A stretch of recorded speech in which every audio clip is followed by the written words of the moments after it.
Hi అండి, సంధ్యాస్ కిచెన్కి స్వాగతం. ఈరోజు రెసిపీ వచ్చేసి కొబ్బరి బూరెలండి. ముందుగా ఒక అర కేజీ బియ్యం తీసుకొని ఇవి రాత్రి అంతా నానబెట్టాలి.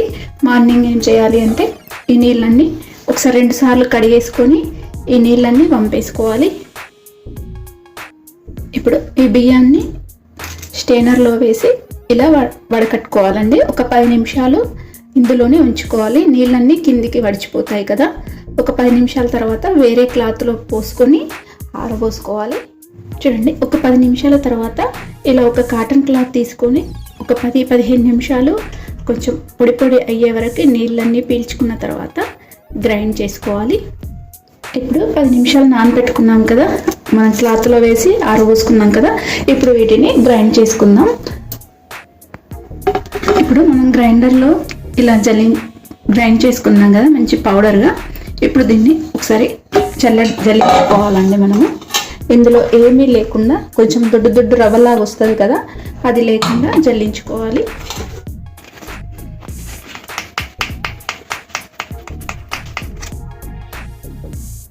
చూడండి, ఇలా జల్లించుకుంటే మనకి ఇంత ఇలా కొంచెం దొడ్డుదే ఇలా రవ్వ వచ్చేసిందండి.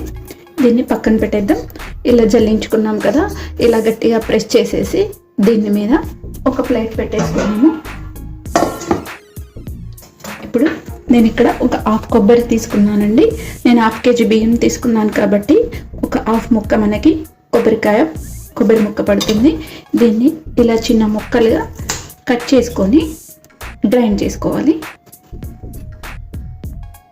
ఇప్పుడు ఈ విధంగా చిన్నగా తీసుకున్నాం కదా, ఈ కొబ్బరి ముక్కలని జార్లో వేసి గ్రైండ్ చేసుకున్నాము. చూడండి, ఈ విధంగా గ్రైండ్ చేసి ఉంచుకోవాలండి. మంచి మరి లావుగా కాకుండా మరి సన్నగా కాకుండా మామూలుగా ఇలా చేసి పెట్టుకోవాలి. ఇప్పుడు ఇక్కడ బెల్లం తీసుకున్నానండి. 1/2 కేజీ బియ్యానికి 350 గ్రామ్స్ బెల్లం పడుతుంది. ఇది తురుముకొని నేను ఉంచుకున్నాను. ఇప్పుడు దీన్ని పాకం పెట్టుకుందాము. ఇప్పుడు బెల్లం వేసుకున్నాం కదా, ఇందులో ఒక 1/2 కప్పు కొంచెం తక్కువగా వాటర్ వేసుకోవాలి. 1/2 కప్పు కూడా వేసుకోవద్దు, కొన్ని తక్కువగా వేసుకోవాలి. ఇది ఇప్పుడు కలుపుతూ ఉండాలి.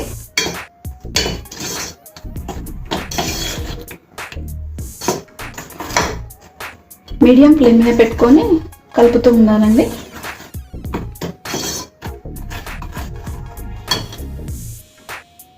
ఇప్పుడు బెల్లం కరిగింది కదా అండి, వేరే గిన్నెలోకి తీసుకొని స్టెయినర్ చేసుకుందాము.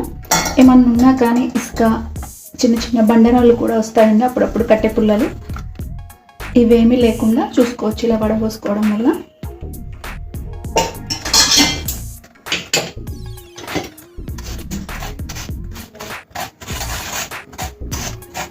చూడండి, ఇందులో ఏమీ కూడా లేవు, అయినా ఒకసారి చెక్ చేసుకుంటే సరిపోతుంది.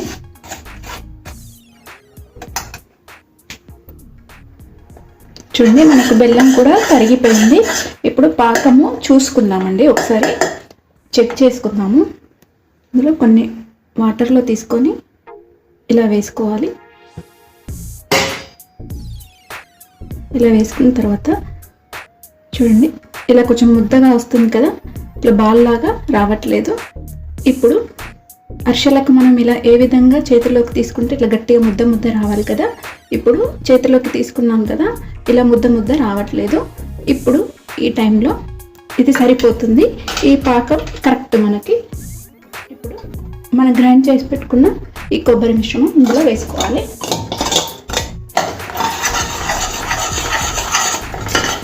వేసుకొని ఒక 2 నిమిషాలు దీన్ని కలుపుకోవాలండి. ఒక 2 నిమిషాలు కలుపుకుంటే సరిపోతుంది. ఇలా కంటిన్యూ కలుపుతూ ఉండాలి, లేకపోతే మనకి గిన్నెకంతా కూడా అంటుకుంటుంది. అరిసెలకు మనం గట్టిగా తీసుకుంటాం కదా, అలా కాకుండా కొంచెం నీళ్ళలో వేస్తే ముద్దగా వస్తూ చేతిలోకి తీసుకోగానే కొంచెం గట్టిగా మనకు బాల్ లాగా రాకుండా చూసుకోవాలి. అప్పుడు గ్రైండ్ చేసుకున్న కొబ్బరి వేసుకుంటే కరెక్ట్గా మనకు సరిపోతుంది. ఇప్పుడు ఇందులో కొంచెం నెయ్యి వేసుకుందామండి. ఒక హాఫ్ స్పూన్ వరకే వేస్తున్నాను నేను. సరే ఇది కలిపేస్తున్నాం కదా.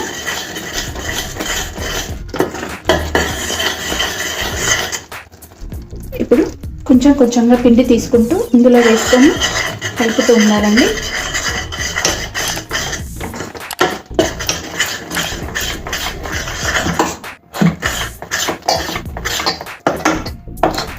ముద్దలు ఏమీ లేకుండా చూసుకుంటూ కలుపుకోవాలి. నేను ఒక అర కేజీకి కొంచెం ఒక హాఫ్ కప్ వరకు ఎక్కువ తీసుకున్నాను బియ్యము. ఎందుకంటే మనకు పల్చగా అయిందనుకో అప్పుడు మనకు ఎక్స్ట్రా పిండి ఉంటే వేసుకొని తొందరగా కలుపుకోవచ్చు.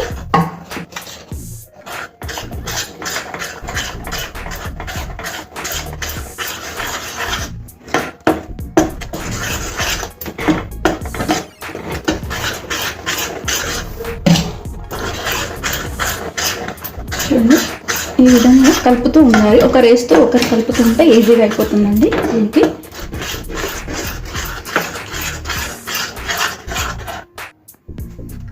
చూడండి ఈ విధంగా కలిపేసుకోవాలండి. మొత్తం కూడా మనకి కలిసిపోయింది కదా, ఉండలేమీ లేకుండా కలిసిపోయింది. ఇప్పుడు దీంట్లో కొంచెం నెయ్యి వేసుకొని,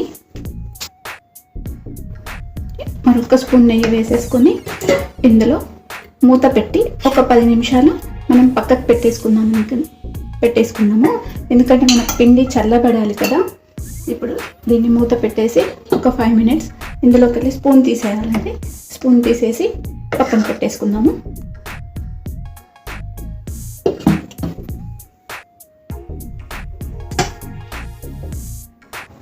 చూడండి ఒక 10 నిమిషాలు మనం పక్కన పెట్టుకున్నాం కదా. ఇప్పుడు పిండిని తీసుకుందామండి. కొంచెం గిన్నెలో ప్లేట్లోకి తీసుకుందాం, వేరే ప్లేట్లోకి.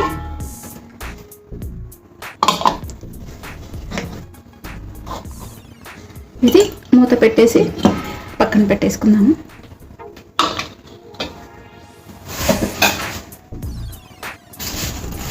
ఇప్పుడు ఇలాంటి ఒక కవర్ తీసుకోవాలండి.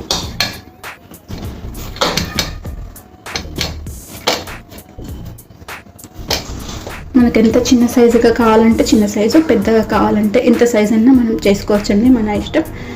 ఇలా ఒక కవర్ తీసుకొని దీని మీద పెట్టుకోవాలి. ఇప్పుడు ఒక కవర్ తీసుకొని కొంచెం నూనె రాసుకుంటూ ఇలా స్ప్రెడ్ చేసుకోవాలి. మనం అరిసెలు ఏ విధంగా చేసుకుంటామో అలాగే చేసుకోవాలి. ఇవి కొంచెం లావుగా ఉంటేనే బాగుంటాయండి. చూడండి ఈ విధంగా చేసుకోవాలి, కొంచెం లావుగానే చేసుకోవాలి. ఇప్పుడు దీన్ని ఆయిల్లో ఫ్రై చేసుకోవాలి. ఆయిల్ వేయండి. ఇవి ఇందులో వేసేసుకోవాలి. ఒక్కొక్కటిగా తీసుకుంటూ వేసుకోవాలి. మనకి దానికదే పైకి వచ్చేస్తుందండి.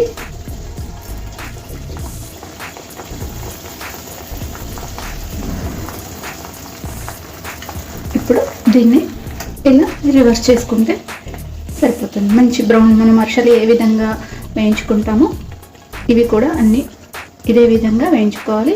వీటికి ప్రెస్సింగ్ ఏం అవసరం లేదండి. అరిసెలకు ప్రెస్ చేసుకుంటాం కదా, అలా ప్రెస్ ఏమీ అవసరం లేదు.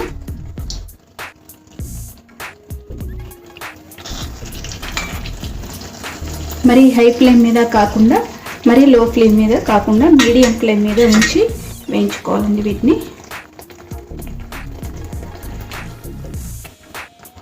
హై ఫ్లేమ్ మీద పెట్టామంటే లోపల మనకు ఉడకవు.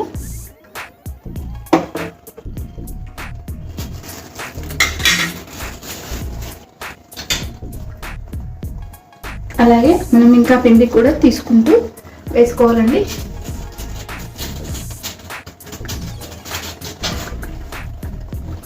ఇప్పుడు ఇది తీసేసుకున్నాను. ఇలా కొంచెం స్ప్రెడ్ చేసామనుకో ఆయిల్ అంతా కూడా కొంచెం బయటకు వెళ్ళిపోతుంది. ఇలా తీసుకొని ఒక జాలీలో వేసుకుంటే సరిపోతుంది.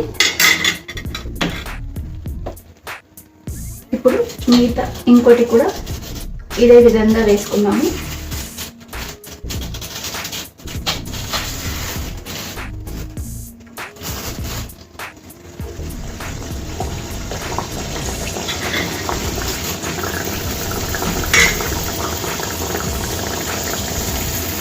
చూడండి ఇదే విధంగా మనకు పైకి వచ్చేస్తాయండి. మనం ఏమనకపోయినా కూడా అవి పైకి వచ్చేస్తాయి.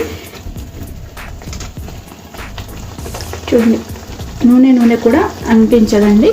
ఇలా ప్రెస్ చేసుకోవాల్సిన అవసరం ఏమీ లేదు.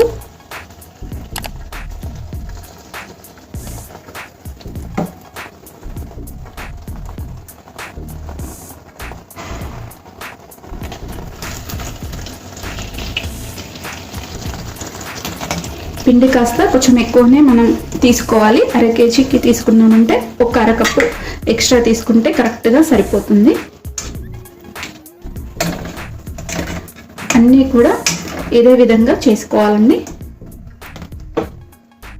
ఇంతేనండి, మన కొబ్బరి బూరెలు రెడీ అయిపోయినాయండి. ఆయిల్లో నుంచి తీసేటప్పుడు స్పూన్తోని కొంచెం ప్రెస్ చేస్తే ఎక్స్ట్రా ఆయిల్ అంతా కూడా పోతుందండి. చాలా బాగుంటాయండి. సేమ్ మనకు అరిసెలు ఎలా ఉంటాయో ఇవి కూడా అలాగే ఉంటాయి కొబ్బరి బూరెలు. ఈ రెసిపీ నచ్చితే మీరు కూడా ఒకసారి ట్రై చేయండి. అలాగే లైక్ చేయండి, షేర్ చేయండి, నా ఛానల్ సబ్స్క్రైబ్ చేయండి. Thanks for watching.